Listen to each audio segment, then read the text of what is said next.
there were 16 statues, 12 of the disciples and 4 of evangelists that Viollet-le-Duc had crafted and placed on the spire. They went up the sides of the spire.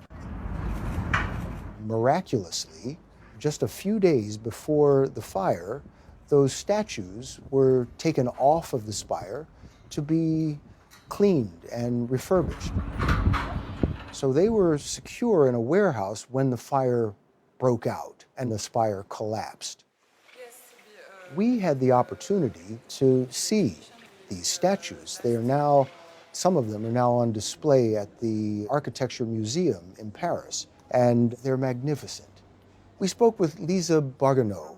She is one of the curators of the Notre Dame exhibit at the Architecture Museum in Paris. So this is St. Thomas? Yes, it's the statue of St. Thomas, and Viollet-le-Duc put his head in the statue. So the architect who did the original restoration in the 1800s put his face on this statue? Exactly. So it would live on. Yes. One of the central parts of the reconstruction of Notre Dame is the rebuilding of the spire. There have been 1,000 oak trees all around France cut down to rebuild this spire exactly as it had been built originally. It was built with wood.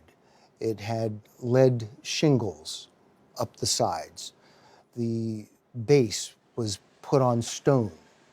So all of the original materials, all of the original drawings from Viollet-le-Duc, his models, his sketches, they all remain today, and they've all been used again to recreate the spire. And once the spire is up, those 16 statues are going to be put back in place, climbing up the sides of the spire. So at some time at the end of next year, when the cathedral is reopened to the public, that spire is going to look as though it had never fallen. It's going to look as though it has always been there.